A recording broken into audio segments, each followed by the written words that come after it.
Bienvenue dans votre émission Santé pour tous, émission préventive qui démocratise l'accès à des informations autour de la santé et du bien-être en famille. Dans cette émission, nous allons parler des questions urologiques. L'urologie qui est une spécialité de la médecine qui se réfère à l'étude des maladies des voies urinaires et de l'appareil génital de l'homme. Nous allons également aborder les impacts de ces situations sur l'intimité. À ce titre, nous avons invité le docteur Dauzin, spécialiste en urologie au sein de l'hôpital universitaire Erasme à Bruxelles. Merci d'être avec nous. Bonjour et merci beaucoup pour votre invitation. Alors nous avons aussi Madame Iskandar Jessica qui est psychologue au sein de l'espace santé famille. Elle est aussi psychothérapeute familiale. Alors merci d'être avec nous Jessica aujourd'hui. Merci à vous. Voilà. Alors nous avons invité Souad Tajeu, j'espère qu'elle nous écoute et qu'elle va se dépêcher parce qu'elle est en retard. Donc voilà, Souad Tajeu est médiatrice et sexothérapeute. Elle va plutôt aborder les questions d'intimité dans les couples lorsqu'il y a des soucis au niveau urologique et donc elle arrive. L'émission est réalisée en collaboration avec l'espace santé famille situé à Chaussée de Louvain 51 à Saint-Josse. Vous êtes en direct sur Arabelle FM au 106.8. Nous répondons également à toutes vos questions via la page Facebook de l'émission Santé pour tous. Vous pouvez également nous voir en streaming sur Arabelle FM via Internet. Alors, les problèmes urinaires sont des problèmes courants pour la population de fait de leur prévalence au sein de la population qui est assez conséquente. L'impact de ces affections sur la santé sont multiples pour aller de la simple infection urinaire à l'insuffisance rénale. La cystite, par exemple, touche 50 fois plus de femmes que d'hommes, ce qui s'explique notamment par le fait que l'urètre est plus court chez celle-ci. La prévalence des infections urinaires aiguës sans complications varie entre 30 et 50 pour 1000 femmes adultes. Par ailleurs, le risque d'infection urinaire augmente avec l'âge. D'après une étude néerlandaise, l'incidence annuelle de ces infections augmente jusqu'à près de 200 pour 1000 femmes par an à partir de 75 ans. Globalement, on peut dire qu'une femme sur deux développera au moins une fois dans sa vie une infection symptomatique des voies urinaires. Les conséquences des problèmes urinaires ne sont pas que physiques, mais peuvent être aussi psychologiques et peuvent donc impacter l'entourage, notamment l'intimité du couple. Alors du coup, je vais commencer avec le docteur Dauzin. De quoi s'occupe un urologue ? C'est quoi l'urologie et quel est votre travail ? Eh bien, l'urologie peut se résumer à ceci. C'est une spécialité médicale, et ça vous l'avez dit, qui est une spécialité médico-chirurgicale, c'est-à-dire que l'urologue est non seulement un médecin diagnosticien, mais également un chirurgien, puisqu'il opère, il fait des actes au bloc opératoire. Nous nous occupons principalement dans cette spécialité, et vous l'avez dit, des malformations, des pathologies de l'arbre urinaire, que ce soit chez l'homme, chez la femme, mais également chez les enfants. Donc, c'est une spécialité qui couvre tous les âges de la vie, de la naissance à bien sûr au décès. Nous avons tout un panel de pathologies dont nous nous occupons, qui sont des pathologies fréquentes dans la population, qui couvrent bien sûr la partie oncologique, des cancers, du rein, de la vessie, des voies urinaires qui relient le rein et la vessie, de la prostate chez l'homme, et même de l'appareil génital externe chez l'homme, les testicules et le pénis par exemple, et également la partie pierre au rein, c'est communément appelé comme ça, les calculs qui font souvent très mal et qui atteignent un nombre important de la population, et ce nombre est en augmentation.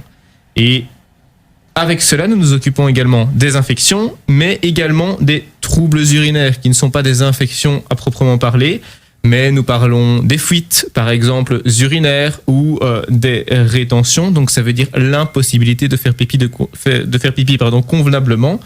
Tout ça, c'est notre spécialisation. C'est une spécialité, comme je vous ai dit, à la fois masculine et féminine. Et donc, bien sûr, tout le monde est bienvenu chez nous à la consultation.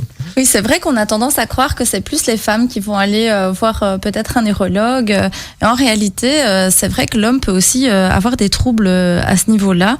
Madame Iskandar, peut-il arriver que des problèmes urologiques impactent la santé mentale d'une personne ? Alors oui, ça peut avoir un fort impact sur la santé mentale, selon comment la personne elle va se représenter la menace du problème ou de la maladie sur sa santé. Donc en psychologie, on a un modèle qui met en exergue 5 représentations de la menace pour la santé. Donc il y a d'abord l'identité, ça fait référence à l'étiquette que j'attribue à la maladie, donc c'est en référence au diagnostic médical. Puis à la cause perçue de la maladie, est-ce que c'est une cause plutôt biologique et ou psychosociale ou alors environnementale, par exemple un manque d'hygiène ? Il y a aussi la temporalité, donc c'est la croyance par rapport à la durée de la maladie. Est-ce que c'est plus ou moins aigu ou pas? Et donc les conséquences aussi de la maladie, est-ce que c'est des conséquences physiques et ou émotionnelles? Et aussi tout ce qui concerne le traitement et le contrôle que la personne peut exercer sur son traitement. Et donc, à partir du moment où la personne, elle va percevoir des symptômes et que ça va être diagnostiqué par un médecin, ça va aller activer ces représentations de la menace et tout ça va activer simultanément aussi des réponses émotionnelles. Et donc, c'est souvent de la peur, de l'anxiété et ça peut aller jusqu'à la dépression. Mais du coup, c'est un peu un cercle vicieux parce que si on se sent menacé par la maladie, on peut être stressé, mais le stress impacte aussi, je suppose, sur la vessie, on le sait. Donc, du coup, on peut avoir encore plus de troubles. Enfin, je sais pas si je me trompe, docteur, quand je dis ça, que ça peut être un peu un cercle infernal dans lequel la personne peut s'inscrire. Alors, ce qu'il faut comprendre, c'est que les problèmes d'urologie sont des problèmes souvent liés à l'intimité. Or, l'intimité, c'est quelque chose qu'on a du mal à partager, y compris parfois dans son cercle familial et amical restreint. L'intimité et les problèmes urinaires, c'est quelque chose qu'on ne confie pas. Par exemple, ma maman, elle m'en parle pas. Donc, pour vous donner une bonne idée, alors que je suis spécialiste là-dedans. Ouais, c'est clair. Nous, le corps médical, on est là, bien sûr, souvent présent dans l'intimité des gens. Et chez les femmes, par exemple, c'est en général via leurs gynécologues, qui sont vraiment, on va dire, en face de l'intimité primaire de toutes les femmes, qui vont être le premier relais des troubles urinaires. Alors, il faut bien comprendre que dans nos sociétés, et c'est très souvent le cas, il y a un tabou assez général sur les fuites urinaires. C'est-à-dire que c'est quelque chose où on va pas dire au repas de famille, tiens, au fait, je me lève parce que sinon ma chaise sera mouillée dans 5 minutes. Ouais, clairement. Ça, c'est quelque chose qui est tout à fait tabou. Et donc, quand on commence à devoir en parler, eh bien, on a du mal. Même à ses proches, même à son compagnon ou à sa compagne, on a du mal à en parler parce que c'est quelque chose de notre plus stricte intimité. Et je pense que c'est ça aussi qu'il faut travailler, c'est de dire aux gens, mais finalement, c'est très fréquent. Vous n'êtes pas les seuls. Il ne faut pas avoir peur d'en parler, que ce soit à votre médecin traitant ou à des psychologues ou à des sexothérapeutes, si c'est dans la sexualité. Mais c'est quelque chose pour lequel il existe énormément de choses que l'on peut faire. Énormément, y compris au niveau psychologique. Et c'est quelque chose donc que potentiellement, on peut changer la vie des gens. On peut vraiment changer la vie des gens. Je vous donne un exemple simple parce que ça va parler à vos auditeurs. J'ai vu il y a 2 ans de ça un de mes patients et il n'en avait jamais parlé à personne, mais cet homme devait aller uriner toutes les 10 minutes. Ce qui veut dire que sa vie se résumait à un enfer. À un enfer. Imaginez que plus de voyage, plus moyen de quitter la maison, plus de courses au supermarché, plus rien qui finalement fait notre bonheur quotidien et notre vie réelle. Donc oui, les problèmes peuvent être impactés, l'aspect social et psychologique des choses peuvent être extrêmement lourds à vivre pour les patients et les patientes qui viennent nous voir. Et donc tout ça est à prendre dans un conglomérat de choses en disant le message, ne laissez pas les choses comme ça. Nous sommes là, toutes les équipes, psychologiques, parapsychologiques, paramédicales et médicales, pour vous aider dans ces problèmes urinaires ou d'intimité. Et donc, ça arrive clairement qu'il y ait une collaboration avec des psychologues ou avec d'autres médecins, d'autres professionnels de la santé, alors du coup, pour prendre en charge un patient. Donc, c'est ça, oui. Je pense que ma collègue pourrait répondre tout aussi bien que moi. L'intérêt de ces spécialités et ce pourquoi je l'ai choisi aussi au départ, à la fin de mes études de médecine, c'est le travail d'équipe. Oui, c'est ça. Les problèmes d'intime, même si on a envie de se confier qu'à une personne, c'est souvent ensemble, avec toute une équipe, qu'on arrive à les résoudre. Et bien sûr, et vous l'avez bien mentionné, le psychologique, même dans les infections urinaires à répétition ou même dans les problèmes urinaires, agit de façon significative. Et donc c'est ensemble qu'on apprend non seulement à traiter les pathologies, mais parfois à accepter certaines conditions ou certains désagréments pour vivre mieux et vivre heureux. Ok.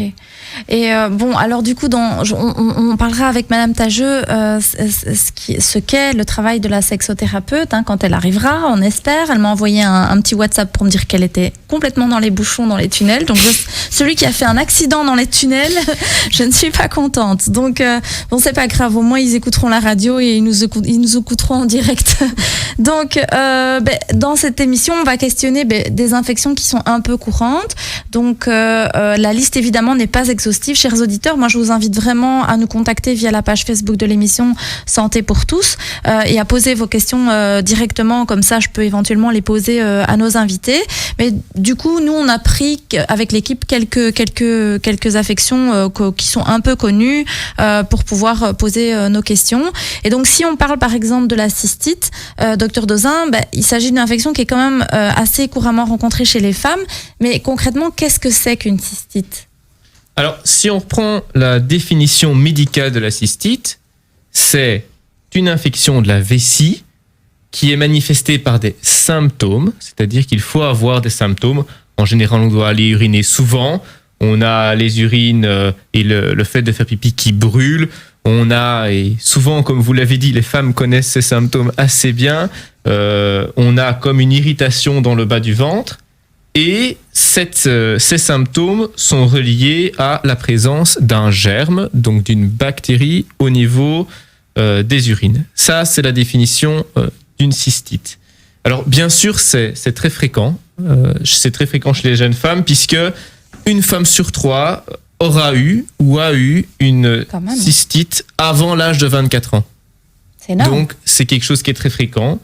Alors, j'en parlerai plus tard probablement dans l'émission des risques de ça, mais effectivement, c'est quelque chose que l'on rencontre fréquemment et nous avons beaucoup de patientes qui viennent nous voir pour ces problèmes de cystite qui les inquiètent et surtout qui ont un impact non négligeable sur leur vie affective et sentimentale au quotidien. Clairement. Madame Iskandar, quelles sont les conséquences de la cystite féminine du coup au niveau psychologique ? Tout à fait. En fait, elles sont vraiment multiples. Il y a, sur le plan émotionnel, il y a souvent de l'anxiété qui est ressentie et de l'angoisse, surtout liée à la récidive. La peur que ça revienne alors à chaque fois. Oui. Ouais, tellement c'est douloureux en fait. C'est très très douloureux pour les auditeurs qui ne savent pas. La cystite, c'est extrêmement douloureux. Donc, oui, des sensations de brûlure, comme le docteur a dit, oui. Et ça peut même devenir du coup une obsession à force de ruminer, de penser à ça et d'être anxieux par rapport à la récurrence et à la survenue de la maladie. Et aussi, d'autres ressentent aussi de la colère et de la honte, finalement, vis-à-vis de cette maladie qui est perçue un peu comme une fragilité, parce que Docteur Dauzin me dira si je me trompe, mais quand on en contracte, la première fois, on est plus à risque de recontracter aussi par après. Et donc voilà, et sur le plan psychologique, donc comme j'ai dit, ça peut devenir une obsession. Elles y pensent tout le temps et elles sont dans l'appréhension même des rapports sexuels, par exemple. Et la majorité des femmes voient leur quotidien changer, principalement par des mesures d'hygiène à prendre pour lutter contre ces récidives et aussi par la sensation de devoir toujours être attentive aux moindres symptômes. Oui, c'est ça. Et alors, moi, j'en avais dans ma famille aussi qui avait ça régulièrement. Et alors, elle me disait, il faut boire du jus de cranberry. Il y a tout plein de remèdes de grand-mère comme ça qui viennent un petit peu, parce que justement, il y a cette peur toujours que ça revienne. Alors, il faut boire beaucoup ça. Il faut boire beaucoup d'eau. Ça, on vous le dit. Mais boire aussi beaucoup de jus de cranberry et des choses comme ça. Et donc, moi, je regardais toujours ces choses-là. Je me dis, mais c'est quoi toutes ces recettes de grand-mère? Ou alors mettre des oignons, frotter avec des oignons. Moi, j'ai entendu des trucs. Voilà, ou mettre de l'ail dans les oreilles. Parfois aussi, on entend des trucs comme ça. Bon, je sais pas quelle est la validité de ce genre de traitement. Docteur, est-ce que, justement, le jus de cranberry, etc., est-ce que c'est vrai que ça fonctionne, ça, sur les cystites? Alors, en tout cas, l'ail dans les oreilles, a priori, ça ne fonctionne pas. Mais toutefois, la science évolue chaque jour et nous ne sommes pas à l'abri d'une surprise à un moment ou à un autre. Mais que je sache, à la limite de mes connaissances, l'ail dans les oreilles, non.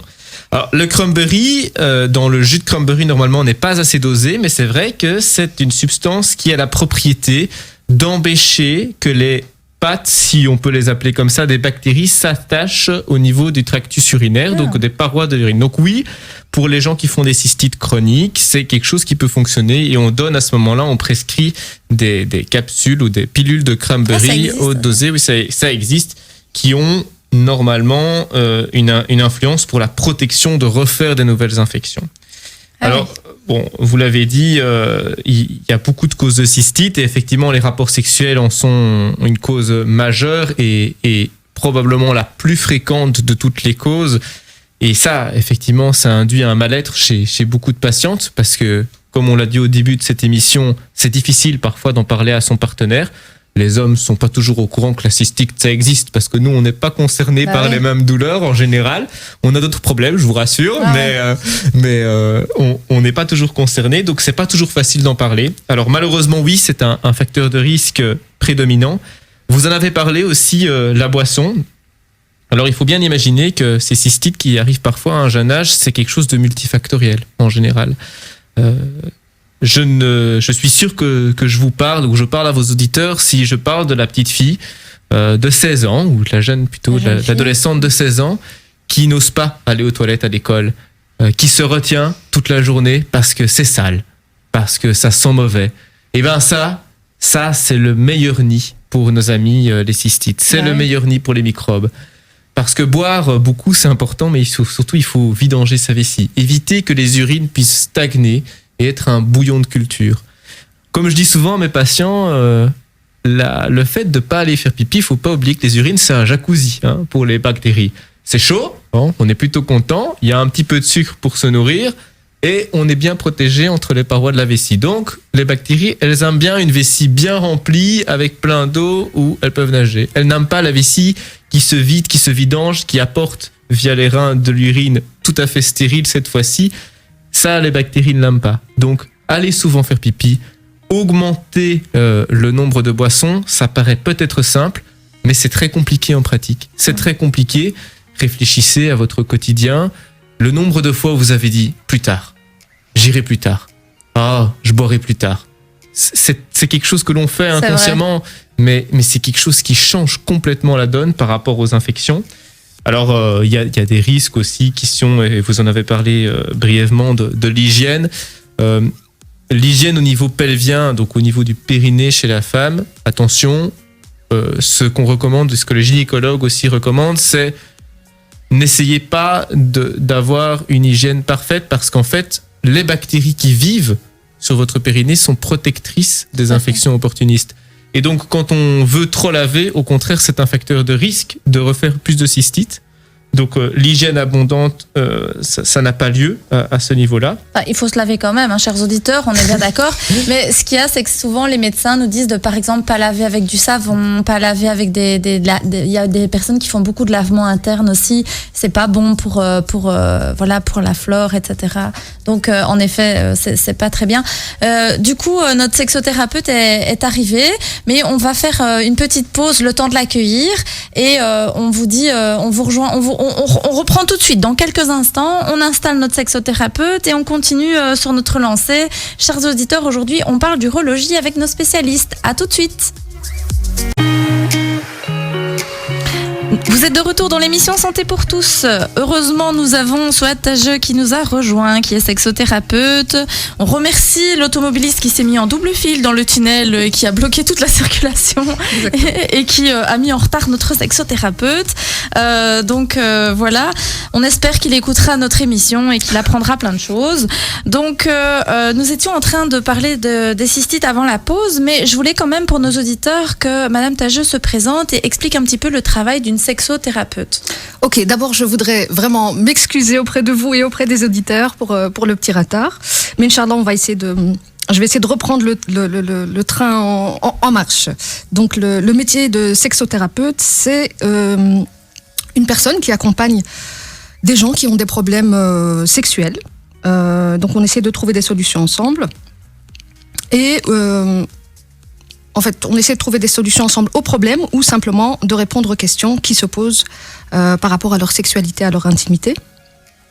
Et donc, le sexologue ou le sexothérapeute, il aborde des aspects techniques, entre guillemets, mais aussi des aspects psychologiques, parce qu'il y a souvent un lien entre les deux. Et donc, comme la sphère sexuelle touche plein de domaines, donc on collabore souvent avec d'autres spécialistes comme des urologues, des psychologues, des kinés, des naturopathes, etc. Et donc, par exemple, les troubles qui viennent, enfin en tout cas les problèmes qui nous viennent souvent en consultation, c'est les troubles érectiles, les problèmes de désir, les problèmes de douleur pendant les rapports, etc. Oui, c'est ce que Dr Dozin disait tout à l'heure, que finalement, parfois, ils étaient en contact avec des psychologues, des sexologues, etc. Et justement, juste avant la pause, on parlait de la cystite qui pouvait arriver, par exemple, après un rapport sexuel et que c'était relativement fréquent. Et on se demandait quel impact ça pouvait avoir dans le couple et dans l'intimité. Parce que, du coup, Madame Iskandar disait, oui, si les personnes qui ont des cystites, souvent elles ont peur, parce que c'est tellement douloureux qu'elles ont très peur que ça revienne, et donc elles vont anticiper, soit par des régimes particuliers, ou carrément peut-être avoir même peur d'avoir un rapport en se disant, finalement, chaque fois que j'ai un rapport, j'ai des cystites qui suivent après, voilà. Et donc, est-ce que ça peut impacter l'intimité et comment vous pouvez discuter de ça avec vos patients, vos clients? Alors clairement, ça impacte la sexualité, mais pas direct. Enfin oui, il y a, on va dire, il y a deux causes. Il y a une cause qui est psychologique, ça c'est la conséquence. Mais au départ, le lien entre les cystites et les rapports sexuels sont plutôt des causes physiologiques. Mais là, le docteur va nous l'expliquer, je pense, mieux que moi. Et donc pendant les rapports sexuels, il y a les bactéries du périnée de l'homme et de la femme qui se retrouvent dans des conditions optimales pour passer du vagin au tractus urinaire. Et donc, c'est les frottements au niveau du méa urinaire pendant le rapport qui va favoriser l'entrée des microbes. Enfin voilà, ça a l'air très technique et médical. C'est un peu le sauna dont vous nous aviez parlé, mais en mode moi je vous ai parlé de jacuzzi. Ouais, jacuzzi là, oui, je suis en sauna, moi. Non, on est au sauna là.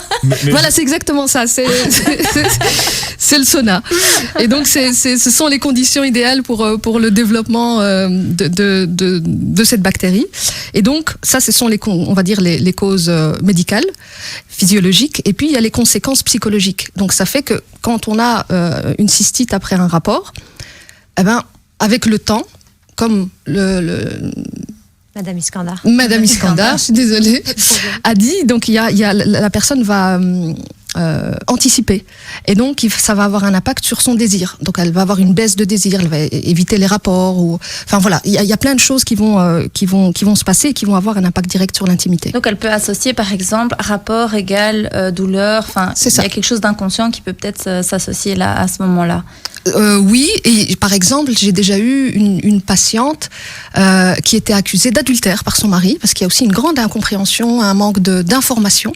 Et donc, comme elle faisait des cystites après les rapports, ou qu'elle se levait directement pour aller uriner, parce que voilà, c'est une des techniques, une des habitudes qu'on lui avait conseillé de faire, que son donc, médecin d'aller uriner après chaque rapport. Il disait, ça l'interpellait, et donc il y avait une suspicion d'infidélité ou voilà, de maladie. Enfin voilà, il y a beaucoup d'incompréhension, un manque d'information.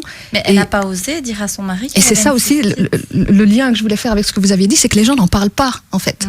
Donc les gens ont des problèmes intimes parce que c'est très personnel, et les gens, même dans le couple, en fait, n'en parlent pas entre eux.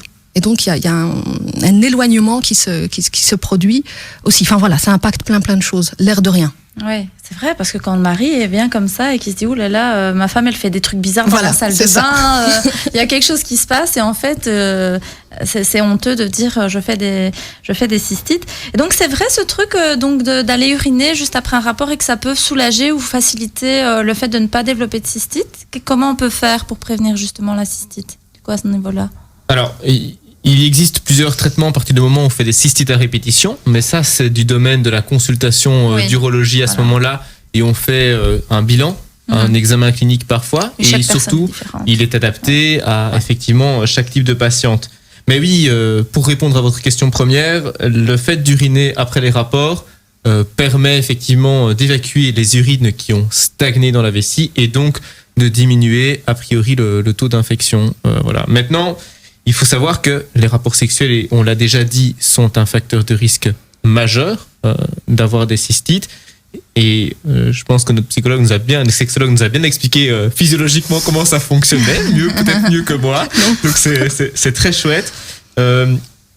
Mais effectivement, il faut pas pour autant que ça devienne un frein à une sexualité. Et le message que j'aimerais bien délivrer, c'est que c'est parfois aussi une pathologie de couple. Et je pense que dans ces eaux-là de l'intimité, vu que c'est lié au rapport sexuel et donc au bien-être psychologique et physique du couple, il faut en parler. Et parfois, n'hésitez pas à venir à deux à la consultation. N'hésitez pas, parce que je pense que femmes comme hommes seront sentis soutenus à partir du moment où la consultation sera à deux. Pour l'instant, c'est difficile avec le corona. Mais... Oui. Non, mais en tout cas, ce qui est clair, c'est que quand on reçoit les bonnes informations, ça soulage aussi. Si le mari avait eu l'information, il n'aurait pas suspecté sa femme, par exemple, dans ce cas-là, quoi. Ouais. Et bon, après, moi, j'irai peut-être un tout petit peu plus loin, mais parfois, comme vous dites, ça peut être quelque chose du couple et de l'intimité, mais il y a aussi tout ce qui est inconscient, et il y a des personnes qui vont faire des cystites, pas parce qu'elles ont organiquement, pas parce que c'est organique, mais aussi parce que psychiquement, il y a certains blocages au niveau de la sexualité. Enfin, je sais pas si vous êtes d'accord avec moi, Madame Tageux, que on peut avoir, que notre corps peut réagir à des angoisses ou des inquiétudes qu'on peut avoir au niveau inconscient, et du coup faire des cystites pour bloquer justement les rapports. Enfin, il y a certaines personnes qui ont des blocages au niveau de l'intimité. Ça peut arriver. Et en fait, en réalité, le corps humain est quand même extraordinaire. Et on ne sait pas tout, en fait, sur le corps. Et donc, il a parfois des réactions qu'on ne comprend pas, tout comme, il y a des gens qui somatisent, des problèmes psychologiques, etc. Et puis il y a un impact sur leur corps, et puis en tout cas, leur corps réagit d'une certaine façon. Alors oui, il y a effectivement des mécanismes qui se mettent en marche dans le corps quand la tête ne veut pas des choses. Enfin voilà. Donc ça peut arriver ça aussi. Peut arriver effectivement. Et du coup, Madame Iskandar, je me retourne un peu vers vous, mais est-ce que, par exemple, la cystite peut avoir un impact sur l'estime de soi des femmes ? Eh bien, moi justement, je me posais aussi la question, et puis pour préparer cette émission, j'ai recherché un petit peu, j'ai fait quelques recherches, et en tout cas, c'est clair que ça a un impact sur la qualité de vie de la femme, de la personne. Mais par contre, dans sa version chronique, la cystite à répétition peut provoquer, comme on l'a dit, de l'anxiété et de l'angoisse. Et cette anxiété, cette angoisse peuvent baisser à ce moment-là l'estime de soi de la femme. Elles peuvent aussi, par exemple, se considérer comme moins attrayantes pour leur partenaire. Et du coup, oui, tout ça a un impact sur l'estime de soi. Et ça dépend un peu finalement de ce qu'on appelle en psychologie l'attribution causale. Est-ce que la personne, elle attribue la cause de cette cystite à une cause interne qui est plus ou moins contrôlable par elle-même, ou à une cause externe? Et donc, selon la responsabilité qu'elle s'attribue, l'estime de soi peut être impactée, oui. Oui, donc pour nos auditeurs, en fait, ça veut dire... si par exemple elle se dit c'est moi, c'est de ma faute, je prends pas assez soin de moi, etc. Exactement. Ça peut baisser l'estime de soi, sauf si c'est une cause interne où elle se dit c'est pas, une cause interne mais qu'elle peut contrôler. Et si c'est une cause externe, c'est pas ma faute, y a des bactéries, etc. Là, ça peut être moins lourd à porter, en tout cas pour elle, en fonction de la manière dont elle va interpréter ce qui lui arrive. Exactement. Si elle arrive un peu à nuancer les causes, il y aura moins d'impact négatif sur son estime d'elle-même. Ouais. Et je me dis aussi, mais le fait de pouvoir en parler, surtout aussi, non ? C'est ça, dépasser le tabou, comme on l'a dit finalement. En parler à son compagnon, c'est hyper important. Hein. Exact. Ouais. Du coup, je sais pas, Madame Tageux, si je peux vous poser la question, mais est-ce qu'on peut transmettre sexuellement une cystite à son partenaire ? Je suis sûre qu'il y a je sais pas si ma question est bête, mais je suis sûre je trouve qu'il n'y a pas de question bête. Il y a des personnes qui pourraient se poser la question, tiens, mais finalement, moi, si j'ai une femme qui a tendance à avoir des cystites, est-ce qu'elle peut me le refiler ou vice versa ? On pourrait se le dire. Franchement, c'est pas une question bête. On pourrait effectivement. Est-ce qu'on peut alors du coup ? À votre avis ? Je sais pas, moi. Je pose la question. Alors non, la cystite n'est pas contagieuse. On peut penser que les rapports, effectivement, sont un facteur de transmission. Parce que on peut se dire qu'à chaque fois qu'il y a un rapport, il y a une cystite. Enfin voilà, on peut faire un lien direct entre les deux, mais non, effectivement, c'est pas le cas. Donc c'est pas genre une MST ou non, pas du tout. Vous pouvez enlever tout ça de votre tête. Voilà, c'est simplement une petite bactérie qui fait hammam, sauna, jacuzzi, voilà, tout ce que vous voulez, qui fait la fête, qui fait la fête dans notre poche urinaire. Et donc, si on a bien compris, voilà, c'est à peu près ça. Ok, du coup, docteur Dauzin, au-delà de la cystite, il y a une autre indisposition urinaire qui est assez fréquente aussi, c'est l'incontinence, donc communément appelée plutôt fuite urinaire. Est-ce que vous pourriez nous donner, par exemple, les causes chez l'homme et chez la femme ? Alors oui, c'est quelque chose qui est effectivement pas si rare et même qui augmente, dont l'incidence augmente avec l'âge. Alors il y a énormément de causes d'incontinence, comme vous pouvez vous imaginer, et de résumer ça en 5 minutes, Ouais, alors ça que va des être gens compliqué. en font une vie professionnelle. Je pense que c'est compliqué, mais je vais essayer d'être succinct. Nous, les urologues, on essaie de classifier ces incontinences en 2 grands types. Alors, souvent, on les classe par rapport à ça chez la femme au départ, parce que chez les hommes, c'est complètement différent au niveau de la physiologie. Chez la femme, on va avoir des incontinences qu'on appelle des incontinences d'urgence. Alors, c'est quoi ? C'est l'incapacité de se retenir assez longtemps pour arriver jusqu'aux toilettes avant d'uriner. Alors, c'est quelque chose qui est très fréquent, qui peut atteindre les jeunes filles comme les dames plus âgées, mais qui a un fonctionnement physiologique assez spécifique.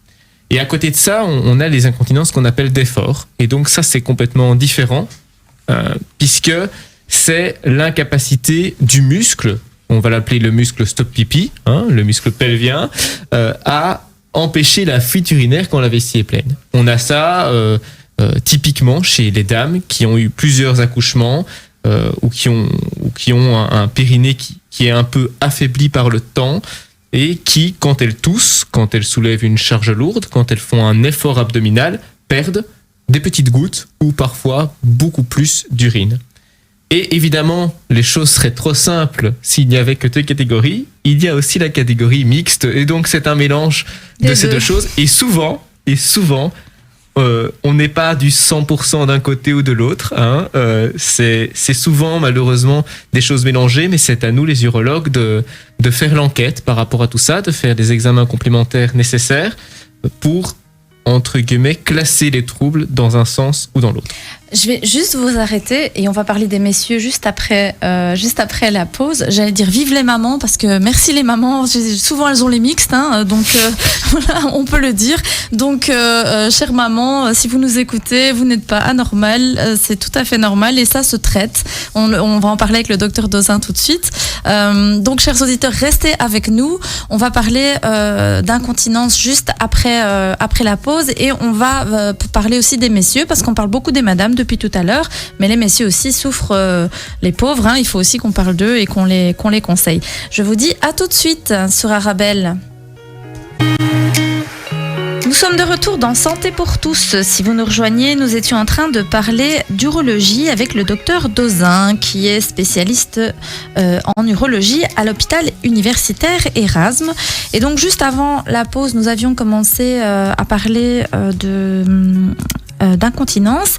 On parlait des fuites urinaires chez la femme et le docteur allait tout doucement nous parler aussi de ces incontinences qui peuvent gêner les hommes. Et donc, je reviens vers vous, docteur Dozin, pour que vous puissiez continuer à nous expliquer ce que vous étiez en train de nous dire juste avant la pause. Voilà, je vous remercie.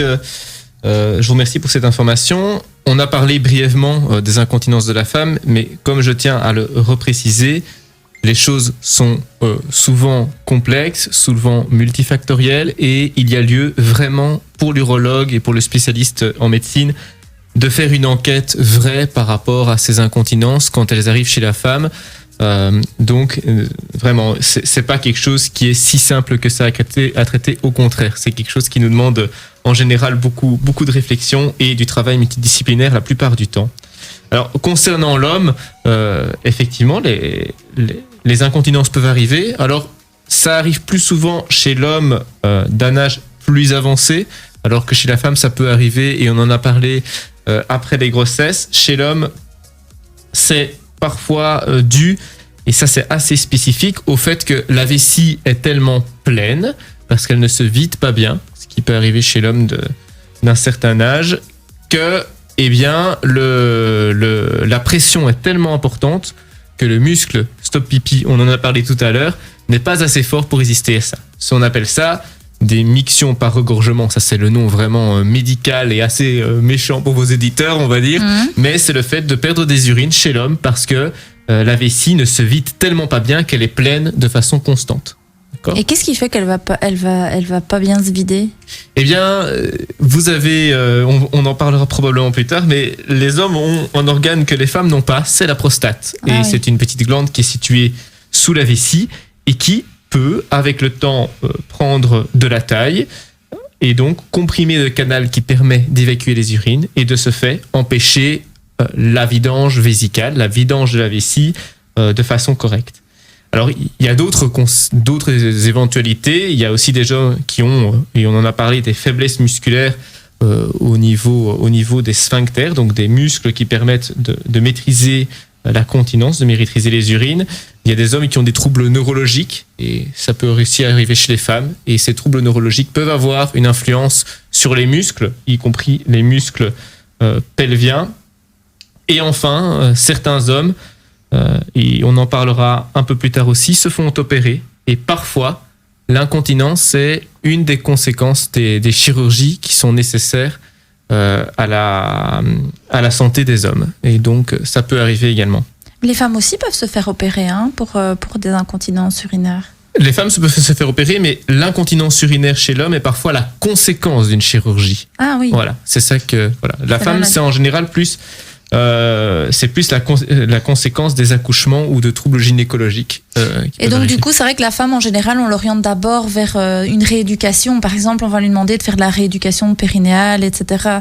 En général, c'est de la kiné ou des choses comme ça avant d'arriver à peut-être une chirurgie, probablement. Tout à fait. Et on en parlera en consultation s'il y a lieu d'être. Voilà. Mais effectivement, pour certains types d'incontinence, la kinésithérapie est une arme redoutable d'efficacité pour les femmes qui ont des pertes urinaires. Et comme c'est un traitement qui est non invasif et très bien supporté, évidemment, c'est une arme thérapeutique que l'on utilise à profusion dans nos consultations d'urologie. Et c'est encore l'exemple, évidemment, d'un travail multidisciplinaire qui est absolument indispensable dans cette spécialité médicale. Ouais, on aurait dû inviter la kiné aussi aujourd'hui, je crois. Ça nous aurait rajouté encore un professionnel de plus. Du coup, Madame Tageux, peut-on continuer à avoir une vie sexuelle épanouissante lorsque l'on souffre d'incontinence ? Donc, je vais répondre à cette question directement, mais je vais d'abord amener quelques postulats. Donc, la condition en fait importante pour avoir une sexualité épanouissante, c'est d'être à l'aise avec son corps. Donc ça, c'est le lien que vous avez amené tout à l'heure.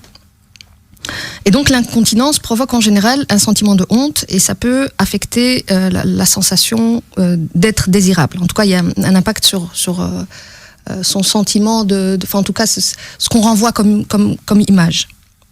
Et donc en plus, il y a la peur d'avoir une fuite pendant l'activité sexuelle qui va faire que la personne va rester toujours vigilante et elle va garder un contrôle sur son corps qui est plus grand que la normale, on va dire. Et donc tout ça, c'est assez difficilement compatible avec le lâcher-prise qui est la condition importante pour avoir du plaisir.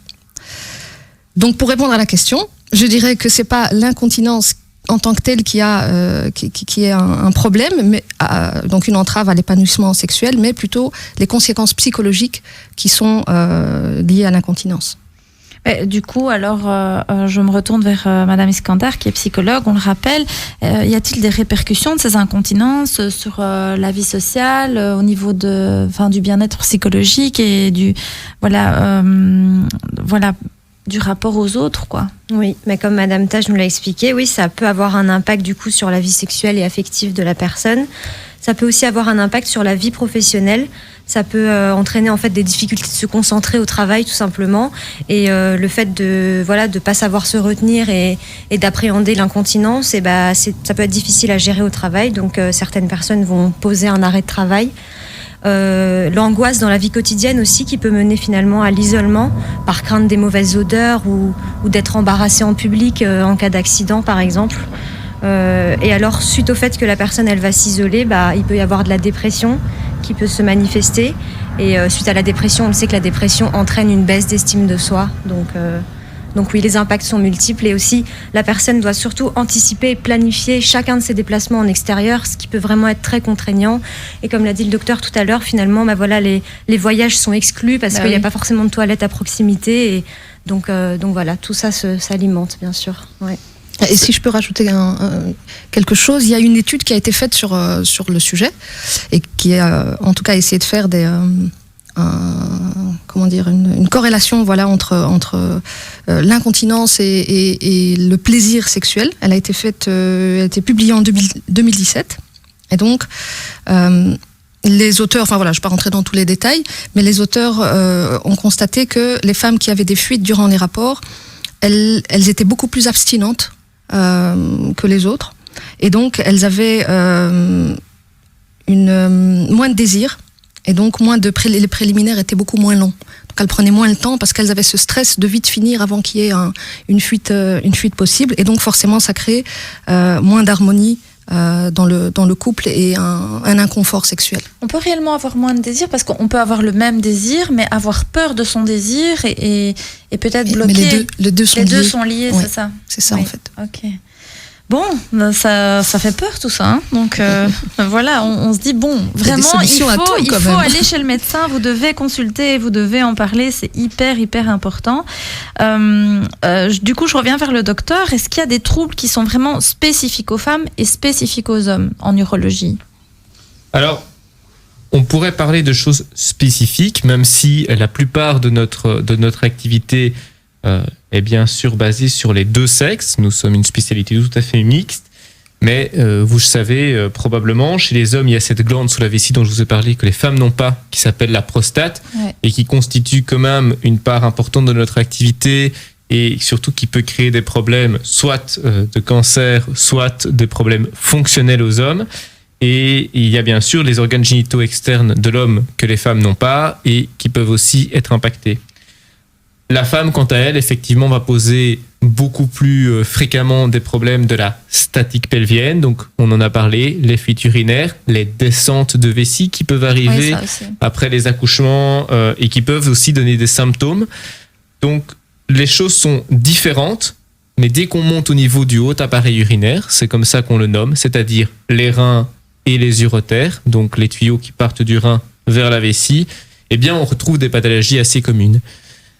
Bien sûr, au niveau des fréquences de ces pathologies, il y a toujours une petite différence entre les hommes et les femmes parce qu'il y a une différence hormonale, parce qu'il y a une différence de longévité, parce qu'il y a une différence du type de cancer et de la fréquence des cancers qu'on peut trouver sur le haut appareil urinaire.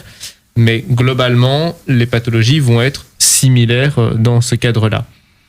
Je pense effectivement que on a en consultation, dans la consultation tous les jours, un type de patient qui revient et le problème chez la femme le plus fréquent vont être ces incontinences urinaires, ces infections à répétition, ces pyélonéphrite, donc les infections du rein aussi à répétition qui peuvent arriver chez la femme, tandis que chez l'homme on aura de façon quotidienne dans une consultation assez générale des problèmes de prostate à partir de l'âge de 50 ans environ. Il y a plus de femmes qui ont des pierres au rein que d'hommes ? Non, il n'y a pas plus de femmes qui ont des pierres au rein que d'hommes. C'est une pathologie qui dépend énormément de la façon dont vous vivez, dont vous mangez et de la façon dont vous buvez, surtout. Boire. Boire. Ce sera aussi une des conclusions de l'émission, très probablement. On retrouve ces pathologies de calcul au rein chez tout un panel de la population. Environ 10% des gens font des calculs au rein. Donc c'est quelque chose de très fréquent et c'est quelque chose dont je vous ai parlé qui augmente dans la population et qui augmente en fréquence. Pourquoi ? Parce que probablement qu'on mange plus salé, on mange plus sucré, on mange plus gras et on mange probablement moins bien qu'on ne mangeait il y a encore 10 ou 20 ans de ça. Et ça malheureusement, ça fait développer des pathologies de calcul au rein de façon plus fréquente dans la population. Mais ces problèmes de calcul sont entre guillemets présents chez les hommes comme chez les hommes de façon assez fréquente. Oui, donc c'est l'alimentation de chacun qui peut impacter là-dessus. D'accord. Je voulais qu'on parle aussi, je vais peut-être un peu secouer nos auditeurs, mais c'est hyper important. Par exemple, des problèmes d'éjaculation et notamment l'éjaculation précoce, parce que ça peut aussi être lié à des troubles urologiques, on va le voir. Donc, Madame Tageux, quel est l'impact de l'éjaculation précoce sur la vie intime d'un couple ? Dans notre société, le fait d'avoir une vie sexuelle active et satisfaisante est extrêmement valorisé. C'est vraiment quelque chose qui est mis en avant dans les médias, dans la société d'une manière générale. Et donc c'est presque une obligation d'être particulièrement épanoui sur ce plan-là. Et donc il y a une grande pression sur le couple et il y a plein de fausses croyances sur la sexualité. Et l'une d'elles, c'est de penser que l'homme donne du plaisir à sa femme, qu'il est responsable de ça à 100%, Et une autre, c'est de croire que le rapport sexuel s'arrête quand l'homme a eu une éjaculation. Et donc, ces deux croyances font que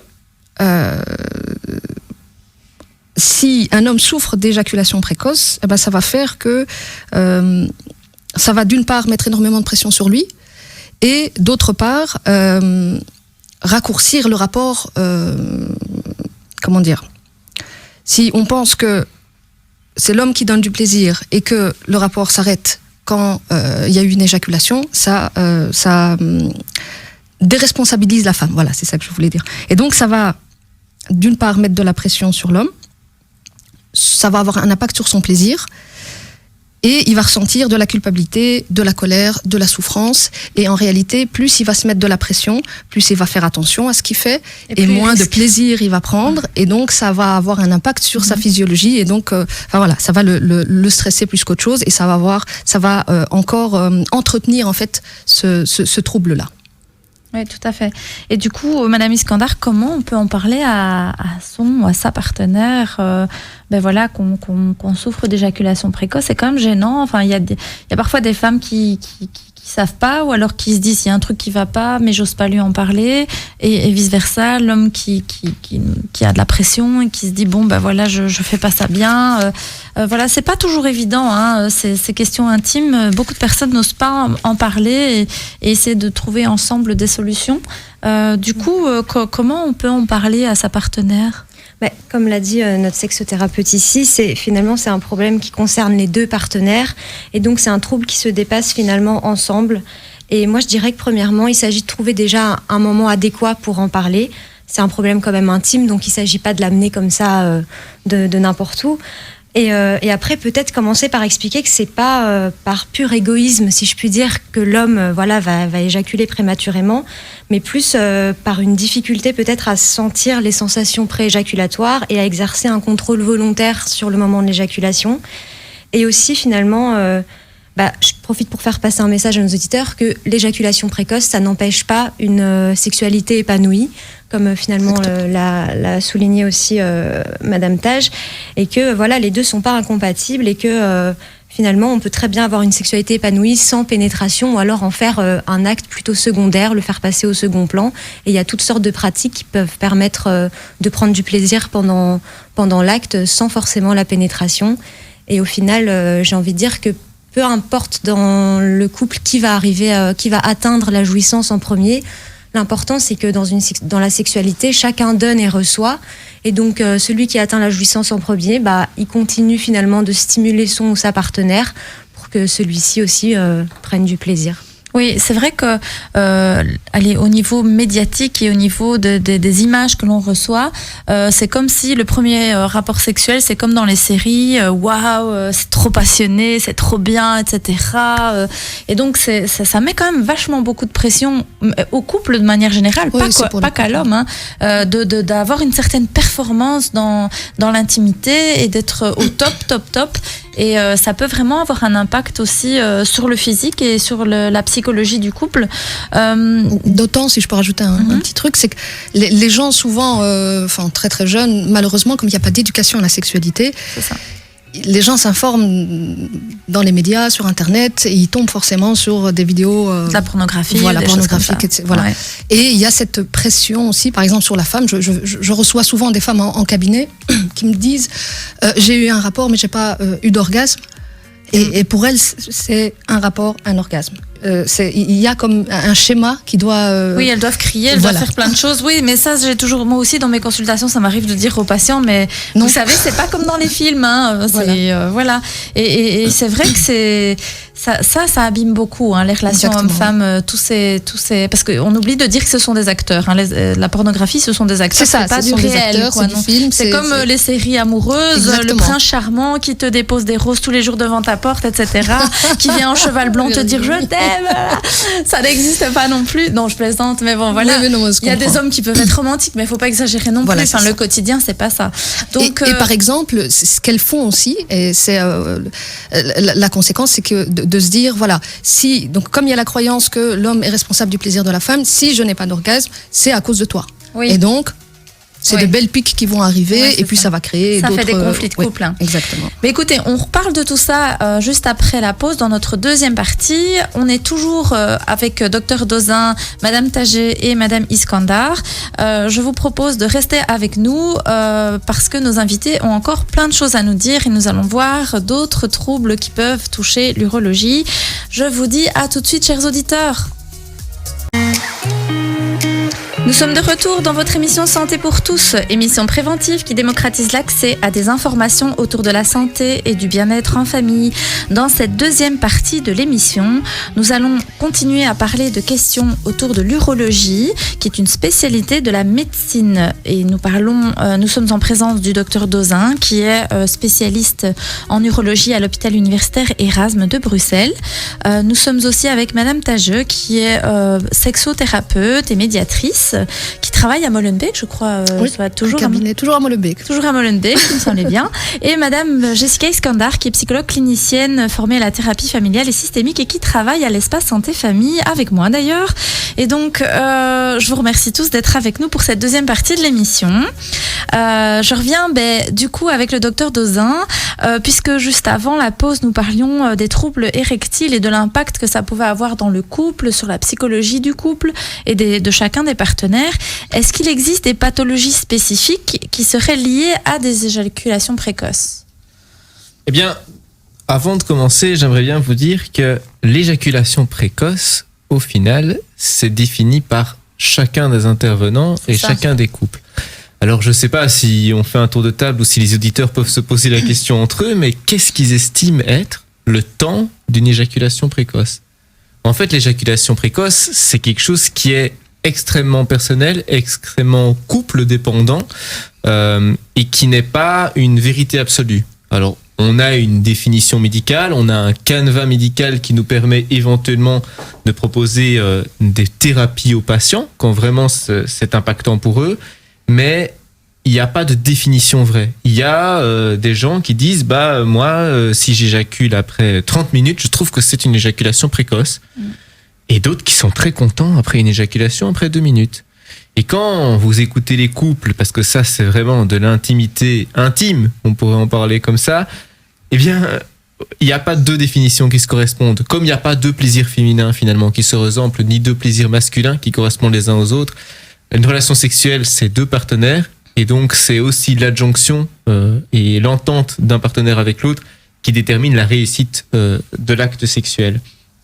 Alors, on a éventuellement, entre guillemets, défini que à moins d'1 minute après le début de la stimulation, donc l'éjaculation qui intervient en deçà d'1 minute peut être définie comme précoce, même si cette définition n'est pas vraie pour les gens qui sont heureux malgré le tout, qui sont bien dans leur peau et qui n'ont pas de plainte. Et il ne faut pas oublier que ça atteint une partie de la population non négligeable, puisqu'on estime qu'environ 20% des hommes seraient éjaculateurs précoces, un homme sur 5. Alors, nous n'avons pas 20% de la population masculine en consultation, donc j'imagine que certains hommes vivent bien cela, certains couples vivent bien cela, mais il n'y a pas de norme à proprement parler. La norme, elle va être mise par chacun, elle va être mise par le bien-être de chacun. On a... et ça, c'est très important parce que je suis content d'avoir une psychologue et une sexologue avec nous parce que finalement, une de nos thérapies, c'est que l'éjaculation précoce se traite, c'est vrai, entre les 2 jambes, mais se traite aussi entre les 2 oreilles.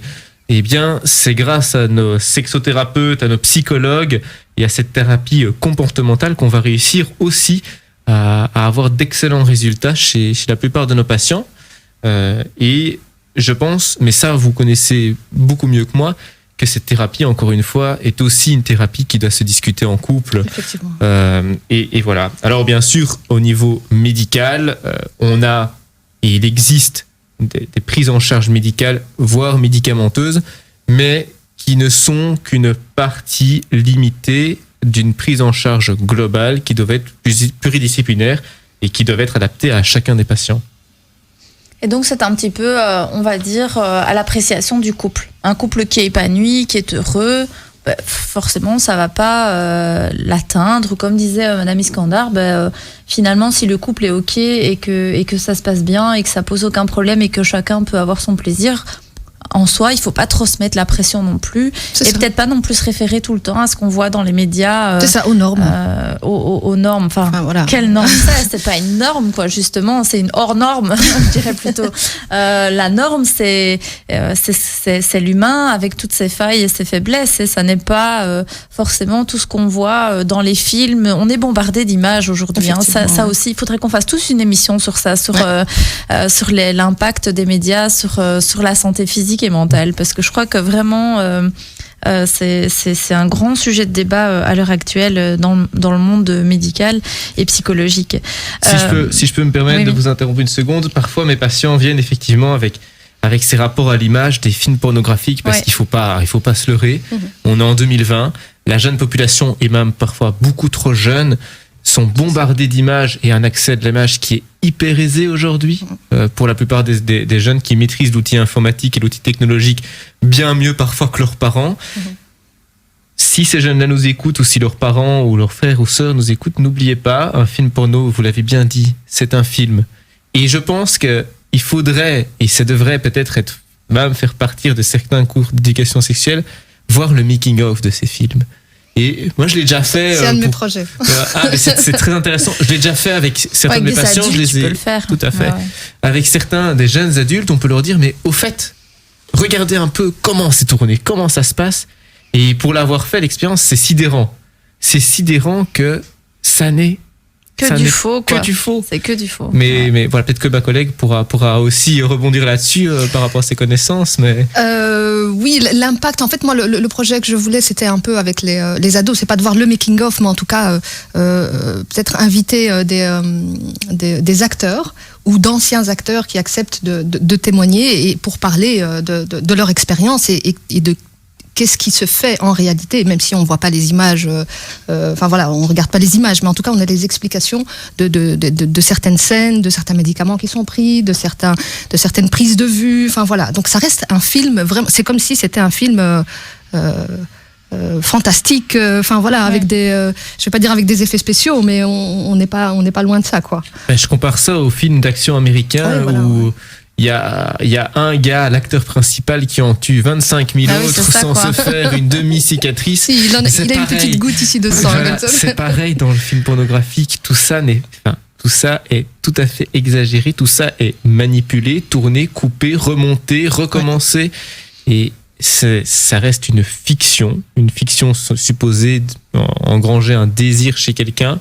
Mais c'est une fiction. Et il faut le voir parce que personne ne croit que Rambo est Rambo, eh bien personne ne doit croire que l'acteur porno est une personne réelle.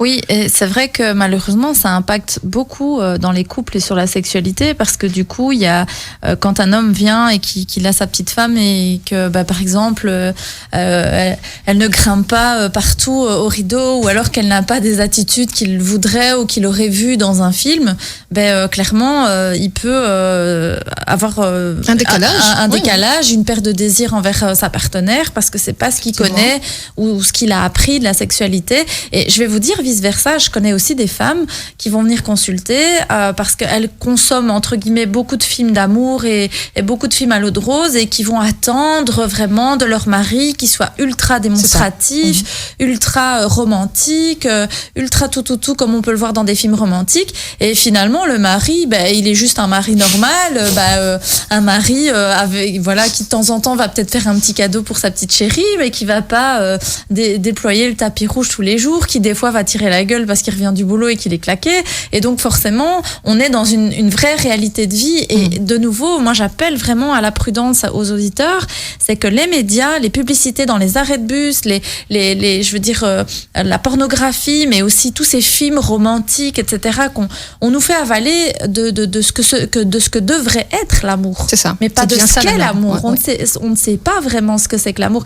Et je rappelle quand même qu'on est dans un taux de divorce extrêmement élevé à l'heure actuelle. La Belgique est championne du Voilà, monde. la Belgique est championne en taux de divorce, et c'est assez impressionnant, mais justement parce qu'on a cette idéalité, et même dans le choix du conjoint, on a une idéalisation de ce que doit être l'épouse et de ce que doit être le mari ou le compagnon, et du coup ça impacte très fort les couples, mais aussi les familles, parce que parfois il y a des enfants après, donc ça impacte toute la structure de la société aussi. Pour nous qui sommes systémiciennes, ça questionne vraiment. Et donc on va revenir un petit peu sur cette fameuse prostate, puisque vous nous en avez parlé, docteur Dauzin, et ça touche quand même pas mal d'hommes. C'est quand même la 4e cause de la mortalité par cancer. Comment on peut dépister le cancer de la prostate ? Alors, c'est la 4e cause de la mortalité par cancer sur toute la population, mais les femmes n'ont pas de prostate. Donc ce chiffre est un peu relativisé. Ouais. Mais effectivement, c'est 16% de l'ensemble des cancers, c'est 28% des cancers de l'homme. Donc un homme sur 3 qui a un cancer, c'est un cancer de la prostate. Effectivement, on est au 3e rang de la mortalité chez l'homme et au 5e rang sur la population dans tous les chiffres récents. C'est quelque chose qui concerne l'homme âgé de 50 ans et plus, le plus souvent, sauf exception. Et c'est quelque chose qui est très fréquent et qui peut faire peur parce qu'il y a une communication qui n'est pas si mauvaise à propos de ce cancer-là. Alors, le dépistage de ce cancer, la façon de le trouver, ça consiste à un examen clinique qui vient toucher la prostate, qu'on appelle le fameux toucher rectal. C'est ce qui fait un peu peur aux hommes, mais c'est qui est un examen absolument indispensable au niveau clinique pour pouvoir dépister la maladie. On fait également une prise de sang qui nous permet de mesurer une hormone qu'on appelle le PSA, qui est une hormone dans le sang et qui nous permet de détecter à des taux plus ou moins importants la présence ou la non-présence d'une suspicion de cancer de prostate. Et on a bien sûr toute une armada d'imagerie et d'autres tests qui nous permettent d'orienter notre diagnostic. C'est quelque chose pour lequel les hommes vont assez souvent en consultation d'urologie. Je pense que c'est quelque chose peut-être qui fait l'objet de communication entre amis, entre hommes, et qui a entre guillemets et qui amène entre guillemets pas mal d'hommes à consulter soit leur médecin généraliste, soit l'urologue directement. Et qu'est-ce qui explique le cancer de la prostate ? Est-ce que c'est génétique ou qu'est-ce qui fait qu'on peut avoir le cancer de la prostate ? Parce que c'est vrai que Alors, c'est une bonne question que beaucoup de gens se posent. Et, pour tous les cancers, on se pose ces questions. Pour beaucoup de cancers, même si il y a des facteurs de risque de cancer de prostate, et le fait d'avoir des gens de sa famille qui sont atteints, parfois les origines ethniques ou d'autres facteurs peuvent déterminer le risque plus important d'avoir ce cancer de prostate, mais on le sait, la plupart en fait des hommes vont physiologiquement développer des cellules cancéreuses de prostate au fur et à mesure de leur vie. Et donc si on regarde, on va dire les patients de 85-90 ans, la plupart des hommes auront un cancer de prostate. La majorité, parce que physiologiquement, le vieillissement des tissus de la prostate va finir par développer des cancers. Maintenant, nous, notre travail, et c'est pas toujours facile, c'est quelque chose qui fait l'objet de nombreuses études et de nombreuses polémiques dans la spécialité de l'urologie, c'est de savoir quel est le cancer gentil et quel est le cancer méchant quand il s'agit du cancer de prostate. Ouais. Mais ça, c'est vraiment quelque chose qui doit être déterminé par un spécialiste, et c'est vraiment à nous de faire le tri là-dedans et de proposer tout ce qu'on peut aux hommes, y compris, et c'est souvent le cas, ne vous inquiétez pas monsieur, tout va bien, et vivez votre vie. C'est souvent comme ça. C'est souvent comme ça que ça continue. Je reviens alors vers mes deux thérapeutes. Madame Tageux, quelles sont les conséquences de la prostatectomie dans la vie intime du couple ? Peut-on arriver à se retrouver différemment au niveau de la sexualité ? Alors oui, comme je l'ai dit et comme ma collègue l'a dit aussi, il y a plein de fausses croyances dans ce domaine. Et donc la vie intime du couple ne se résume pas à un rapport sexuel avec pénétration. Il y a plein d'autres façons d'explorer, de voir les choses, et il n'y a pas de limite d'âge, heureusement, pour le faire. Donc je dirais que ça passe par beaucoup de dialogue dans le couple, surtout qu'en réalité, les deux n'attendent que ça. en fait, ils n'osent pas aller vers l'autre et à oser en parler.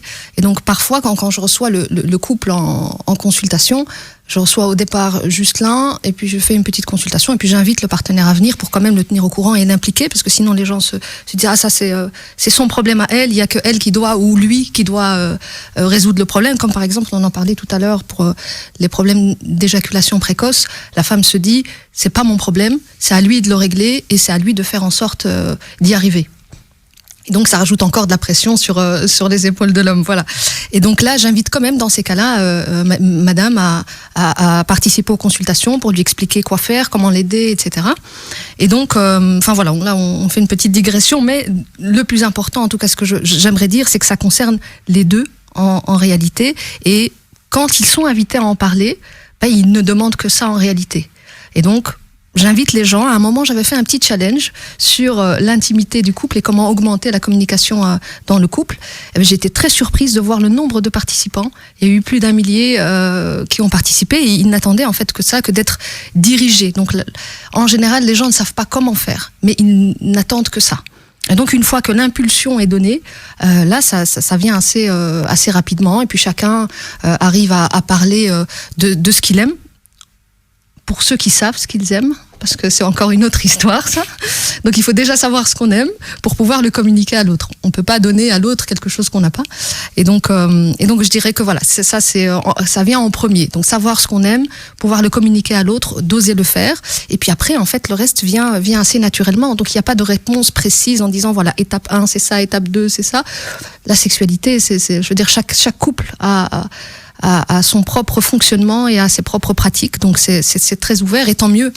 Comme ça, il y a de la place pour tout le monde. Disons qu'il n'y a pas une manière... Enfin, l'acte sexuel ne se réduit pas à la pénétration. Et donc ça aussi, il faut que les auditeurs puissent l'entendre et le comprendre. Il y a 1000 manières d'avoir une sexualité et c'est une rencontre entre deux personnes et c'est des échanges entre deux personnes et pas uniquement un acte sexuel. C'est ça qu'il faut garder à l'esprit en fait. Et les gens Et plus on communique, plus on a facile justement de pouvoir échanger et de se dire qu'est-ce que tu aimes, qu'est-ce que j'aime, qu'est-ce qu'on peut mettre en place ensemble. Et puis on a le choix, il y a une palette qui s'ouvre en fait. La personne a beaucoup plus de propositions, de choses à proposer. Si on ose en parler. Si on ose en parler, bien sûr. C'est ça la condition. Alors, on va faire une petite pause. Nous avons tous besoin de boire un bon verre d'eau. Donc, on va boire un bon verre d'eau et on propose aux auditeurs de bien boire un bon verre d'eau aussi pendant la pause. Chers auditeurs, restez avec nous. Nous sommes là jusqu'à 16h. Nous parlons d'urologie, de sexualité et de psychologie dans notre émission Santé pour tous sur Arabelle FM au 106.8. Vous êtes avec Virginie Leblic et je vous dis à tout de suite. Chers auditeurs, nous sommes encore avec vous dans Santé pour tous. Nous parlons d'urologie et juste avant la pause, nous avions commencé à parler du cancer de la prostate, qui est quand même une cause de mortalité importante en Belgique et dans le monde. On parlait un petit peu aussi de la sexualité dans un couple face à la prostatectomie, si je le prononce bien. Et là, j'allais me retourner tout doucement vers Madame Iskandar, qui est psychologue clinicienne, qui travaille à l'Espace Santé Famille, et juste pour savoir, finalement, quelles sont les conséquences psychologiques de la prostatectomie. Alors, il y a une étude française relativement récente qui a confirmé finalement un faible risque de dépression et d'anxiété après cette chirurgie, d'autant que l'homme est encore actif au niveau professionnel. Et une étude allemande hyper intéressante qui est en plus longitudinale et conséquente au niveau de l'échantillon, qui a montré vraiment une faible détresse psychologique. Alors, détresse psychologique ne veut pas dire qu'il n'y a pas du tout de conséquences d'ordre psychologique. Comme l'a dit le docteur précédemment, il y a plusieurs conséquences finalement à cette chirurgie qu'on enlève la glande. Je ne vais pas me risquer à prononcer le nom que je prononce très mal. Mais donc il y a l'incontinence urinaire qui peut arriver, des dysfonctions érectiles, l'orgasme sec, la stérilité et la peur de la récidive du cancer. Et tout ça peut entraîner chez l'homme finalement un sentiment de perte de masculinité, de dévalorisation de soi et finalement l'anxiété, l'angoisse de performance. Ce sont les conséquences. Dans la sexualité aussi. Ouais. Docteur Dozin, donc à partir de quand l'urologue va procéder à une prostatectomie et quelles sont en effet les conséquences? Madame Iskandar vient d'en citer quelques-unes, mais quand on enlève, du coup, on enlève cette fameuse glande, la prostate, c'est ça? Et du coup, qu'est-ce que ça va impacter? Quelles sont les conséquences pour le patient? Alors, avant de décrire les suites de cette opération que l'on pratique assez fréquemment en Belgique et dans le monde par ailleurs, il ne faut pas oublier que le cancer de la prostate, c'est quelque chose qui, quand il a besoin d'un traitement, ce qui n'est pas le cas tout le temps, n'est pas spécialement toujours de la chirurgie. On a tout un panel de thérapies qui sont des traitements tout aussi efficaces que les chirurgies pour traiter de façon, on appelle ça curative, donc pour traiter complètement le cancer, que les gens soient en rémission par la suite, et qui sont de la radiothérapie, éventuellement de l'hormonothérapie. Il existe beaucoup de choses qui puissent traiter les patients. Dans certains types de cancers, quand le cancer est vraiment localisé à la prostate, on peut proposer chez les patients de retirer ce qu'on appelle une prostatectomie radicale. Je l'ai prononcé, comme ça on a un petit rappel pour tout le monde. Une prostatectomie radicale, et aujourd'hui on a des techniques qui sont des techniques assez avancées au niveau chirurgical. On utilise la plupart du temps des techniques mini-invasives qui permettent de faire des petites incisions dans le patient. On a également des techniques où on utilise un robot chirurgical qui permet d'avoir une meilleure précision au niveau des gestes. Et tout ça, toutes ces techniques et tous ces développements technologiques ont permis de réduire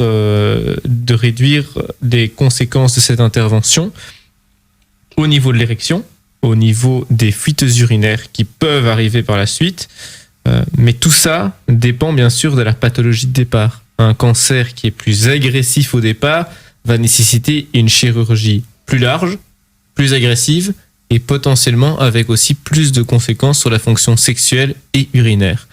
Alors qu'un cancer localisé plutôt gentil, qu'il faut traiter, va nous permettre de faire une chirurgie plus spécifique, plus minutieuse, et également de ne pas emporter les petits nerfs qui permettent d'avoir de l'érection par la suite. Alors par rapport à ça, donc je vous ai dit, les développements technologiques nous ont permis de progresser, et on fait maintenant pas mal de préservation des nerfs ou pas mal de préservation des cols vésicaux qui nous permettent d'avoir des chiffres assez corrects sur la récupération d'une bonne continence urinaire, et certaines personnes, un homme sur deux, va pouvoir avoir des érections après cette intervention chirurgicale. Ah, donc on peut quand même aller bien. Moi, j'étais là en train de réfléchir, je me dis, mais donc en fait, ça va. Il y a moyen que ça se passe quand même pas si mal que ça. Du coup, est-ce qu'on doit, docteur, je reste un petit peu avec vous, mais est-ce qu'il faut faire automatiquement à partir d'un certain âge, genre un dépistage ou quelque chose comme ça? Alors, votre question est tout à fait légitime, et c'est une très bonne question, mais actuellement, elle est extrêmement débattue. Ah oui, voilà. C'est quelque chose qui effectivement occupe pas mal de nos congrès, de nos réunions. C'est faut-il dépister le cancer de prostate? La question qui est souvent posée, c'est chez une partie de la population, de détecter cette maladie n'aura pas de conséquences sur, entre guillemets, leur qualité de vie ni leur longévité. Donc est-ce qu'il faut détecter une maladie qui, chez une partie de la population, n'a pas d'influence? Et c'est une question et un débat qui est tout à fait d'actualité encore maintenant. Les choses sont en train de changer, mais ce qu'on dit pour l'instant, c'est il n'y a pas de dépistage automatique. On appelle ça plutôt un dépistage à la demande, à l'occasion. Mais un homme qui vient voir son urologue et qui nous dit « je suis inquiet, j'ai envie d'un dépistage », évidemment, il y a droit. Un homme qui n'a pas de plainte, qui reste dans son coin, il ne doit pas le faire pour autant. Chacun décide, mais par contre, dès qu'on a quelqu'un qui va venir avec un trouble urinaire du bas appareil, avec des plaintes urinaires, on va avoir tendance à lui faire un dépistage de cancer de prostate, y compris d'ailleurs pour les troubles érectiles, où il y a une détection qui est recommandée de ce cancer de prostate. Oui, c'est ça. Je pensais à ça parce que je me dis que, par exemple, pour le cancer du sein chez la femme, on a tendance à faire des dépistages à partir d'un certain âge, où il y a, nous, on a les frottis. Enfin, nous, on a tout un truc de dépistage chez la femme qui est quand même assez bien fait, je trouve, et que peut-être pour certains hommes, ça aurait pu être intéressant. C'est pour ça que je me suis posé la question pendant que vous parliez. Et donc, Madame Iskandar, est-ce que le fait que le cancer de la prostate soit une des causes de mortalité chez les hommes, est-ce que c'est le fait aussi peut-être que c'est d'où ma question sur le dépistage, mais est-ce que c'est tellement peut-être tabou que les gens ne vont pas aller faire les examens et que peut-être à cause de ça, ça pourrait être une cause de mortalité plus importante? Moi, je pense qu'il peut y avoir un lien, oui, parce que l'homme peut considérer sa prostate comme un symbole de sa virilité, de son tonus sexuel et de sa bonne santé en général. Donc, se découvrir une maladie au niveau de cette glande, mais ça renvoie immédiatement à une perspective d'impuissance pour lui et donc à une vulnérabilité qui peut aussi être sujette à des moqueries dans le cercle personnel. Et donc, certains hommes peuvent avoir tendance à fuir cet éventuel problème au lieu de l'affronter le plus rapidement possible. Et c'est vrai qu'il y a des études qui montrent que ça reste difficile pour eux d'en parler, que ce soit à leurs proches, mais même à leurs médecins aussi. Donc, moi, je pense que oui, il y a un lien. Oui. Et du coup, docteur Dozin, si on a des petits soucis urinaires, ça pourrait être un signe de prostate et donc il faut directement aller consulter ou en parler. C'est ça un peu l'idée? Effectivement, à partir d'un certain âge, chez les hommes, le fait d'avoir des troubles urinaires conduit à un dépistage du cancer de prostate et c'est parfois un des symptômes, parce qu'il y en a très peu de ce cancer de prostate. Un des symptômes, c'est les troubles de l'érection et les troubles urinaires. Donc à ce moment-là, à partir du moment où on a l'impression que, entre guillemets, les choses deviennent gênantes, il ne faut pas hésiter à consulter son médecin traitant et éventuellement l'urologue par la suite. Et ça peut être à partir de quel âge, par exemple? Alors, tout existe dans les exceptions, mais en général, on admet l'âge de 50 ans comme étant un âge à partir duquel les soucis deviennent plus fréquents et à partir duquel on va, nous, urologues, être plus sensibilisants et sensibilisés à la détection de ce cancer de prostate. D'accord. Alors, on va parler peut-être plutôt des troubles érectiles maintenant. Donc, on a parlé des éjaculations précoces, maintenant on va parler d'érection.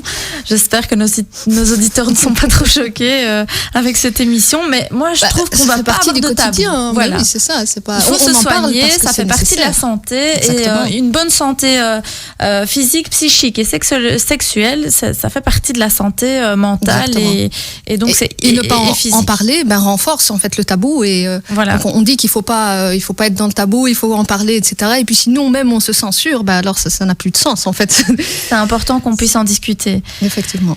Donc, est-ce qu'il y aurait des causes physiques, urologiques? Donc, vous avez parlé de la prostate. Est-ce que il n'y a que la prostate qui pourrait amener à des troubles érectiles et alors, est-ce qu'il y a des traitements par rapport aux troubles de l'érection? Alors, c'est quelque chose qui est rencontré fréquemment dans la population. Il faut dire que plus on prend de l'âge en tant qu'homme, moins les érections sont faciles ou satisfaisantes. Et donc, la physiologie veut que, entre guillemets, notre système vieillisse et que les érections soient moins fréquentes avec le temps. Néanmoins, il y a bien sûr des facteurs de risque et les facteurs de risque qui sont principalement liés aux facteurs vasculaires et nerveux. Comme les auditeurs ne le savent peut-être pas, mais le principe d'une érection, c'est un pénis qui est gonflé de sang. Et pour qu'il puisse se gonfler de sang, il faut que les vaisseaux qui apportent ce sang soient en bon état, soient comme des tuyaux qui ne soient pas complètement obstrués. Un peu comme la plomberie à la maison, si on veut. D'accord ? Eh bien, qu'est-ce qui va boucher ces tuyaux ? Un peu comme beaucoup de tuyaux dans le corps, c'est le tabac. Par exemple, le tabac, ça, c'est pas un bon ami de l'érection. Ça a une vraie influence et c'est quelque chose qui diminue. Et on sait même que les gens qui n'ont plus d'érection, c'est parfois un facteur préoccupant car ils ont plus de risques de présenter un infarctus dans les années qui suivent le début des troubles érectiles que la population générale. Tout simplement, c'est assez logique, les vaisseaux du cœur et les vaisseaux du pénis sont des vaisseaux de petit calibre qui peuvent plus facilement se boucher et donc on a pas mal de littérature là-dessus, pas mal de données qui nous disent quand ça va mal d'un côté, eh bien ça peut être le signe que ça va pas bien se passer de l'autre. Le diabète en est un autre, évidemment, des troubles érectiles, les maladies des vaisseaux en général, mais les psychologues en parleront, l'estime de soi joue énormément, et puis le vieillissement du tissu, la diminution de nombre d'hormones dans le sang peuvent tous avoir un impact sur l'érection. Ça, c'est pour les facteurs physiologiques.